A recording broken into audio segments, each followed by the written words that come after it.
వయ్యారంతో ఈ చిన్నది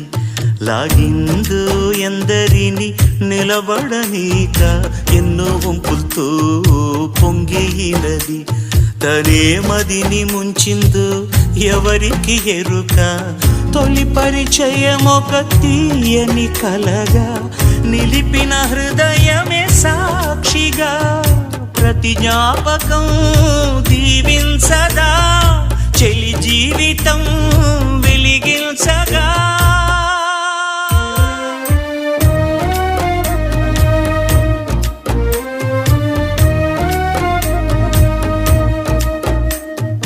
అల్లంత దూరాల తారక కళ్ళెదుట నిలిచింద ఈ తీరుగా